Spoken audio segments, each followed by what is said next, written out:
Okay, I did save here, and then when I reloaded, there were supposed to be encyclopedia references, so I'm gonna... Well, hold on, actually, before I do that.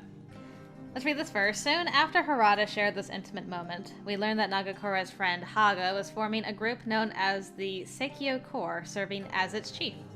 Okay, so let's see if we can find those encyclopedia things.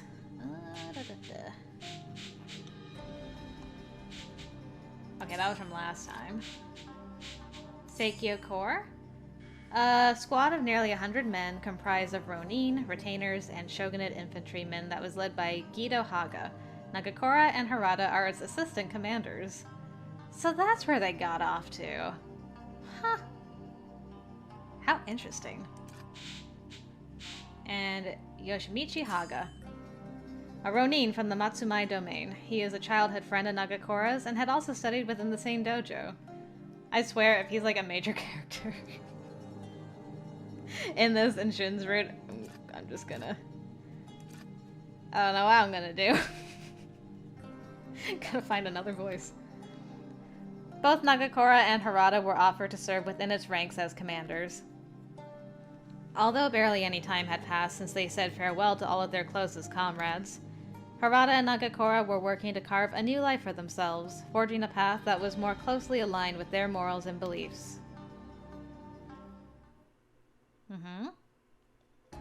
Like drinking every night, for instance.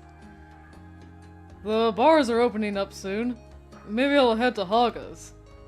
You're coming along too, of course. Right, Sano? Nah, I'll pass this time. I'm not really in the mood to get pissed drunk, and the last thing I want to do is get in the middle of you talking to your friend. Sano, you've been a real wet blanket lately. What, you find yourself a woman or something? Nagakura's question was innocuous, but I couldn't help but cower nervously from off to the side. I reached my hand over my chest, where I felt my heart pound restlessly, and I blushed. Harada, on the other hand, snuck a playful glance in my direction before answering Nagakura. Dang you. Yeah. In fact, I found myself quite the lady. Harada was beaming as he answered with pride.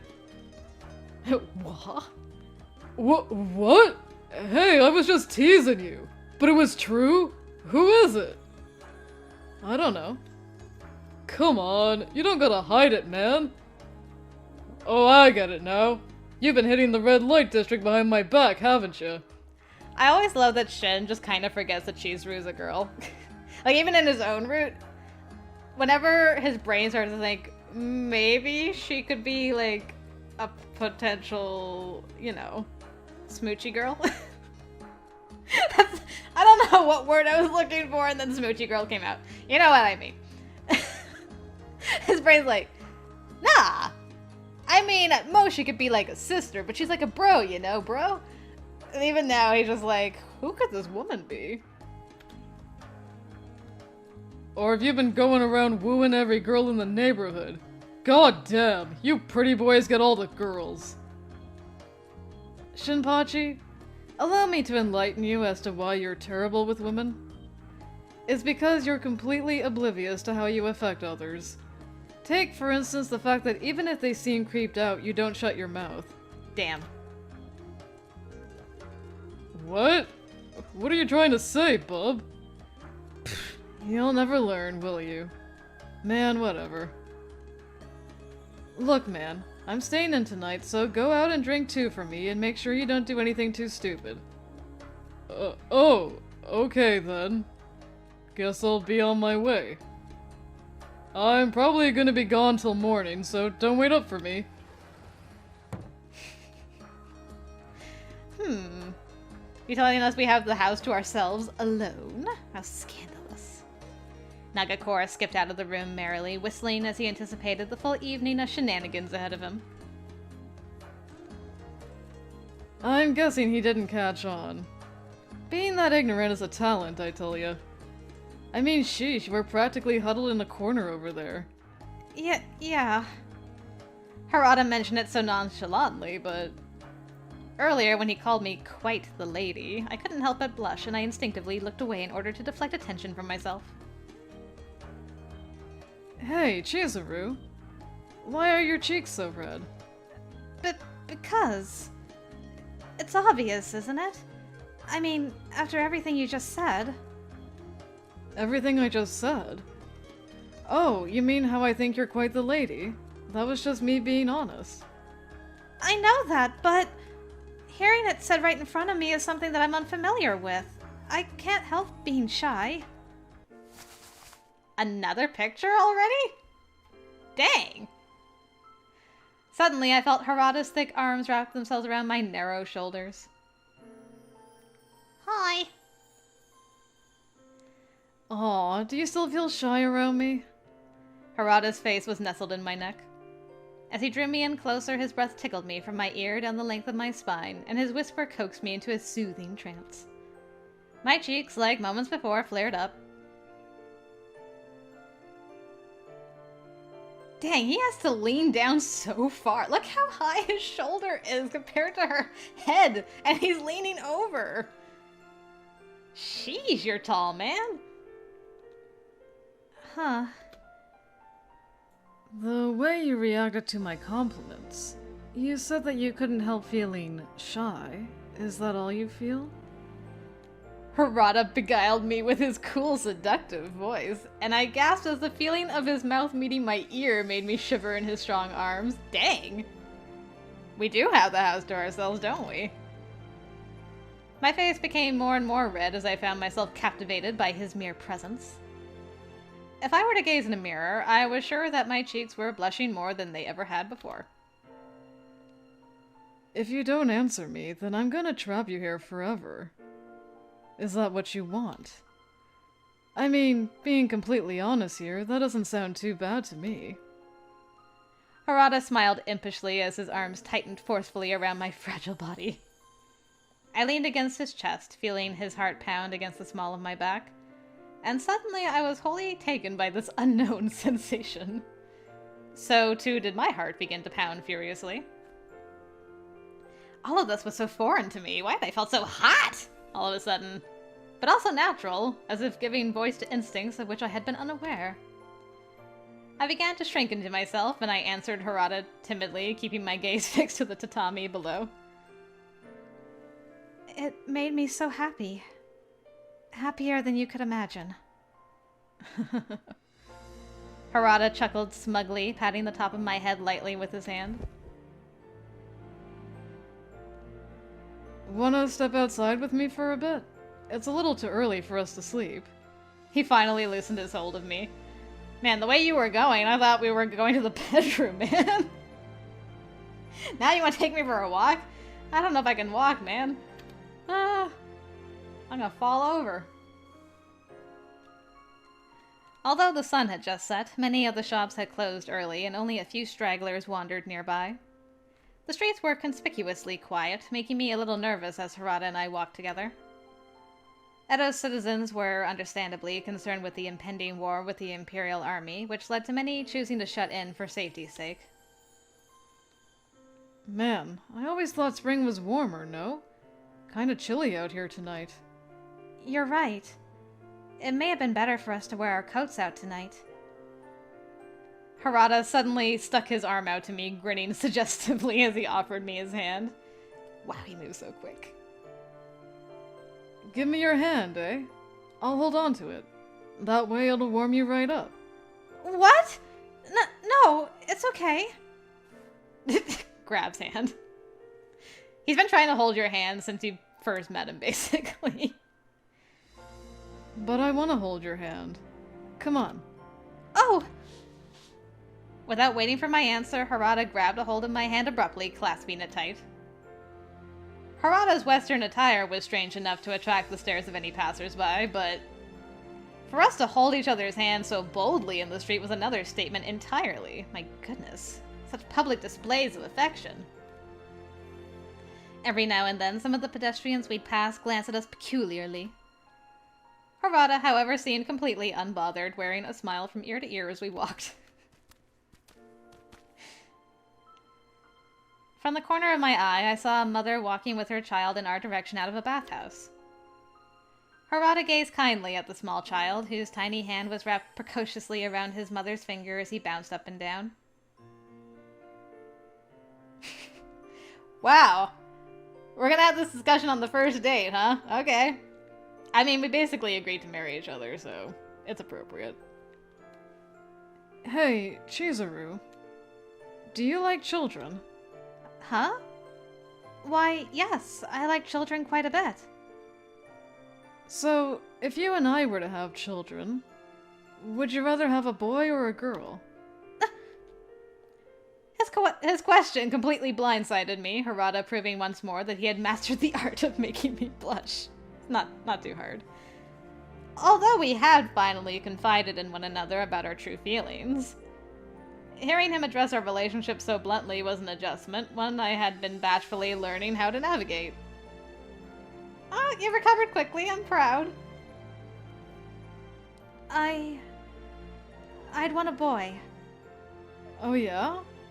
Well, I heard having a daughter is a little easier, at least at first. Well, if we end up having a baby girl, it won't matter how much love we give her, since she'll be swept away by another man eventually, huh? Maybe a boy'd be better after all. Right. My reasons for wanting a son were a little different from what Harada had been suggesting. But even so, it warmed my heart that we could openly discuss our future, and more importantly, that Harada valued my say in the matter. I took solace in how beautiful this moment felt. So when the war finally ends, where would you like to settle down, Harada? Do you think you'd want to return to the village where you grew up? EO? Ianokuni, Harada's town of origin. It later became known as the Aichi Prefecture. Prefecture. Nah, I had plenty of great memories there, but a ton of stuff I'd like to forget, too. So instead of returning to EO, I think I'd like to find a nice quiet place beside the ocean. One where I can see the horizon from my window. Dude, that is like my dream, though. Like, my personal dream. Oh, I would just like to be by the ocean. I don't care if it's like a little shack. I just want to, like, be in walking distance of a beach and the ocean and just have the ocean breeze. That would be ideal. The horizon? Harada tilted his head towards the darkening sky, speaking placidly as he gazed upward. When we left the Shinsengumi, it really got me thinking. I don't think I could ever do what Hijikata does, having so many people depend on me like they do him. Living like that would kill me. All I want is a home to call my own, where all I need is my two hands to protect the ones I love. I'm tired of fighting for other people who like using soldiers to further their ideology, or create some sort of grand personal utopia. I like to believe the world's a lot simpler than that. There isn't much that I feel I need, you know? Just the ones I love, and the blood I bleed. Harada. But even so, if you'd rather live somewhere else, then we can put it into consideration, of course. Harada's answer was totally unexpected. What could I even say in response? Don't be like, yeah, it's a nice dream, but actually, I totally agree with you. I agree with you. Living somewhere in isolation with Harada, away from the petty conflicts waged between the shogunate and the imperial army seemed so appealing. It was all I could ask for, really. Yeah! Share dreams! Gotcha. So if that's what you want, and that's what I want, then we're set. I don't think we could be any more perfect for one another. In the future, we won't have anything to worry about. We'll have our ocean view and each other. Harada and I clasped our hands tightly around one another, locking our fingers together. Okay. I nodded resolutely. Although much of what we were discussing was easier said than done, especially given the social climate, placing my faith in Harada was the easiest part of it all. Some time ago, Harada sheepishly described to me what he considered to be his ideal life. A life with a family, spent with the woman that he loves, with whom he could raise a family in comfort. By spending the rest of my life with him, I was committing myself to making his dream a reality. As the constellations above us dazzled brilliantly, I whispered a silent promise made to myself. It was very silent. I didn't even get to hear it. That was such an adorable... Like, we actually had a date. That was so nice. Man. Talking about the future and things. Wouldn't it be great at the final... I mean, as much as I want that final CG to be them on horseback looking out of the horizon, now over the ocean, I also kind of want there to be, like, a small boy or girl involved. Ah, that'd be so cute to see them as a family. Oh well, we'll find out. As we had long anticipated, the Imperial Army had arrived at Edo, its legions of soldiers occupying the outer perimeter to prepare for a large-scale assault. Unlike Kyoto, Edo had the advantage of falling in the direct jurisdiction of the shogun. Lord Yoshinobu was all but deified by his citizens. Excuse me. Tensions were reaching their limits, and it wasn't long before all-out violence broke out between the Imperial Army and the Shogun's army at Bakushin. On April 11th, everything changed. After a scheduled diplomatic negotiation between the Satsuma Choshu and the Shogunate was ordered to yield Edo Castle over to the Imperial Army without any resistance. Following directly afterwards, all of the Sekisho surrounding Edo were shut down by the Imperials. Formal toll stations utilized by the shogunate to collect tax revenue, inspect travelers, and provide strategic military locations. This severely hindered our ability to move in and around the city, giving us no chance but to remain within its borders until the occupation had ended. Yeah, we're here for a while. Ugh. Who could have seen this coming, huh? You know, I hadn't expected much from those old shogunate, but they still managed to disappoint me by giving up that damn castle without a fight. Hey, sorry about all of this. Oh, you don't have to apologize to me. I'm just worried about whether or not Nagakura and the others were able to escape Edo in time. I hope so too. Otherwise, all that effort we put into helping them was just a waste. Right. In order to aid Nagakura and the other members of the Seikyo Corps to escape, Harada covered them how he knew best, by leading the rear guard. Aw. There may be Sekisho over in North Senju. We should try heading there. One of the first ever enclaves built around an inn that connected Nikko Kaido and the Oshu Kaido. Good idea.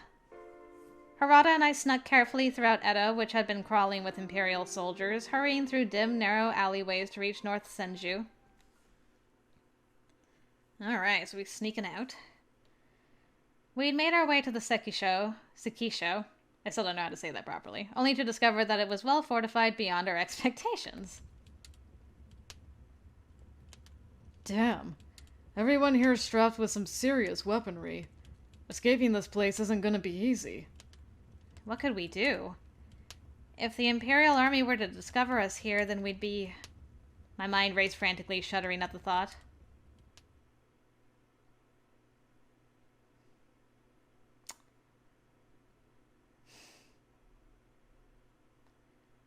I don't know.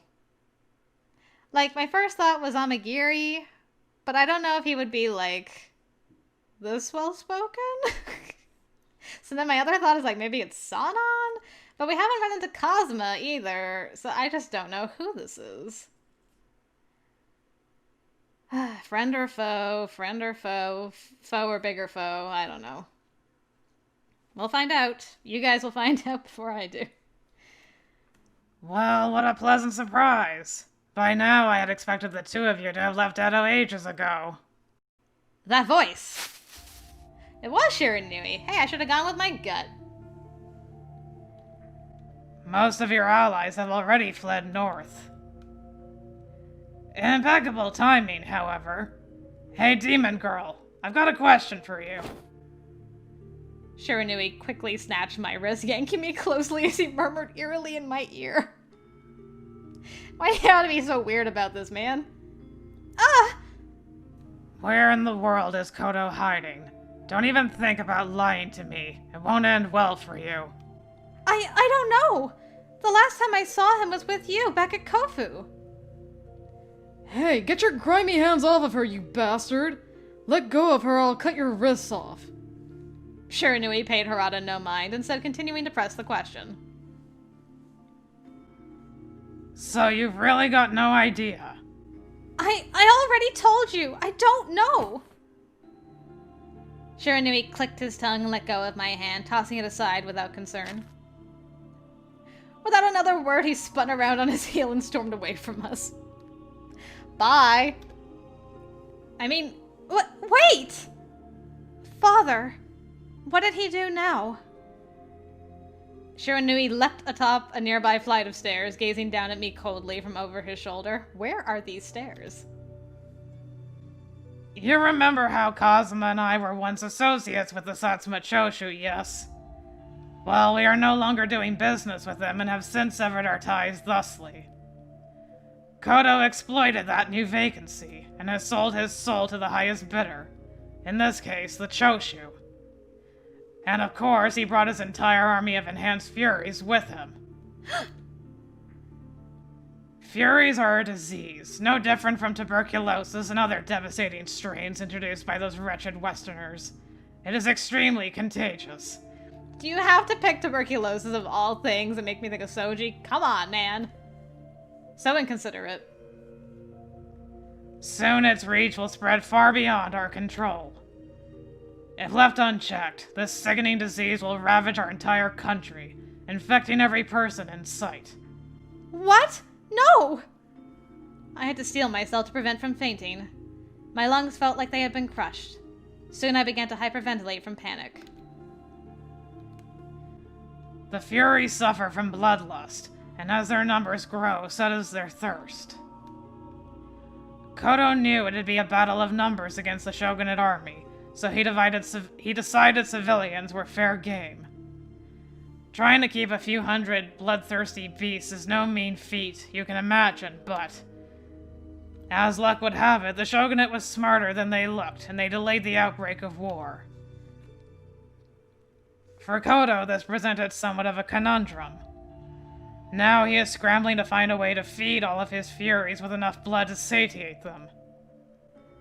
Does that mean Kodo is starting to target Shogunate troops now, too? Don't be an idiot. Even if he managed to mobilize as quickly as possible, he wouldn't be able to kill them quickly enough to keep his beasts happy. Are the two of you so dim-witted that nothing is ringing any bells for you? Nothing at all. Consider perhaps an empty field located north of here that will soon host rows of marching soldiers. It's only a matter of time before war erupts there, making their blood ripe for the feasting. At last, Shiranui's puzzling words came together, sending me into a horrified state. Harada's expression, too, shifted immediately to one of grave concern. Hey, what the hell? Let me get this straight. He's coordinating this entire war just so that he can feed his army of Furies with the flesh and blood of the soldiers killed in combat? That's obscene! Samurai aren't pawns. They're men who've dedicated their entire lives to protecting women and children. A necessary sacrifice to him, I'm sure, to ensure the survival of his precious army. Be forewarned. Even if they were to win this war comfortably, it would not be the end for his army. Great Britain, France, and Russia. There are plenty of enemies upon which the Empire of Japan can exact its brand of justice. Harada's mouth was agape, incredulous in response to the terrifying possibility that Shiranui was describing. So is that what the Choshu really wants? I thought all you wanted was to dissolve the Shogunate and establish a new republic. I thought that's what you've all been fighting for this entire time. I can't believe this. The thought of Kodo creating these monsters, killing innocent men, women, and children, just to feed these beasts sickens me. Was this what you'd hoped to achieve? Is this the country you expected to build? Founded over the bodies of innocent people? Of course not! Shiranui barked so intensely in response that Harada winced. Don't get me wrong. I couldn't give a rat's ass about how humans choose to kill each other. It's their loss, honestly. But this guy... This wasn't the world I was promised. Nor is he the same person who spoke so fondly to me about creating a more peaceful world. I'm aware of this, even without your whining. Harada's eyes fluttered as he seemed taken aback by Shiranui's biting remark.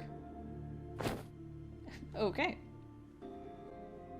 You guys don't plan on dying here, do you? Then hurry up and get the hell out of Edo. That'd be nice, but as you can tell, every Sekisho in sight is being well guarded by the Imperial Army. Well, what if I propose that I could help the two of you escape? Harada and I gazed at one another inquisitively in response to Shiranui's suggestion.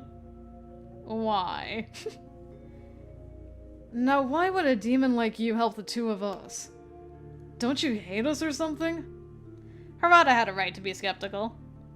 Although Shiranui had saved our skins on another occasion, namely back in Kofu, there were far more occasions in which he'd opposed us as an adversary alongside Kazuma in order to abduct me.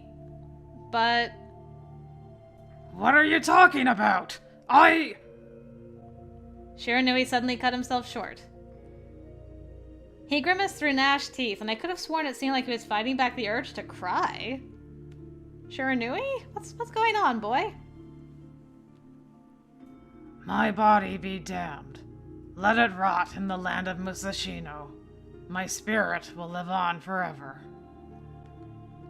I had never seen Shiranui, or any demon for that matter, so vulnerable, and he spoke very delicately with a sense of purpose.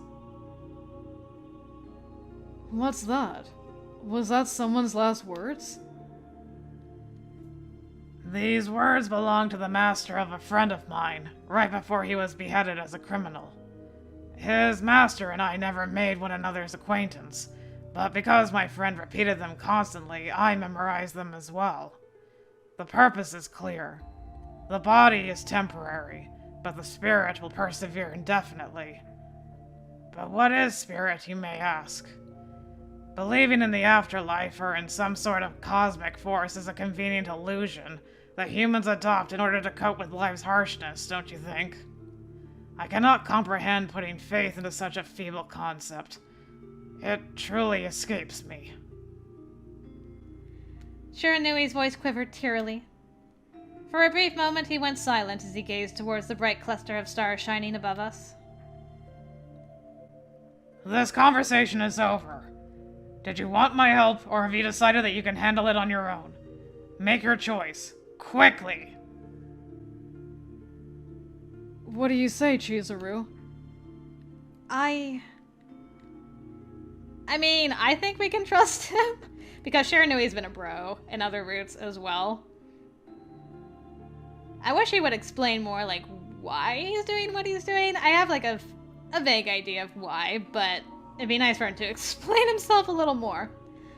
But I'll support whatever you decide, Harada. I will leave it up to your discretion, Harada. I didn't feel fit to offer anything to this decision. I trusted Harada to make the right choice, which in this moment seemed to be asking for Shiranui's aid. Yeah, don't worry, man, I trust you. Hey, thanks for that. Well, at the very least, this doesn't seem like one of his tricks. The timing couldn't be more perfect either. Why don't we take him up on his offer? Okay, understood. Alright then, let's get started. I will provide a distraction for the guard station in the Sekisho. Once they see me, it is up to you to run past them. Got it. I owe you one, Shiranui. 2. Listen very carefully to me. Your window of opportunity will be very slim. Shiranui slipped his pistol from out of his holster and lowered his legs to ready himself. Then he pointed the gun's barrel towards the sky, firing 2 shots in quick succession. The crack of gunfire startled the nearby group of Imperial soldiers who came sprinting out in fear. What was that sound? Huh? Say, aren't you the guy who used to guard Takasugi? A Choshu warrior who belonged to the Imperial Nationalist Party. He was a cunning strategist and founder of the Kiheitai that helped organize the two Choshu expeditions. Correct. At one point I could stomach the Choshu, even after Takasugi was long gone, but now... I despise all of you! Especially the Satsuma who've let that slimy old fool Kodo trick the Imperial Army into allowing Furies to infiltrate their ranks! Screw that! I have no desire to be a part of your despicable games. Shiranui, you bastard! Send my regards to Katsura, that spineless prick. Wait a minute! You can't just wander here like you own the place! The Imperial soldiers readied their weapons, charging as one group toward Shiranui. What's this? Do you pathetic humans really think you stand any chance of defeating me? Think again. Come and try me, you fools! Shiranui's voice bellowed frighteningly, and before he engaged the soldiers, he winked at Harada and me. Time to go, Chizuru.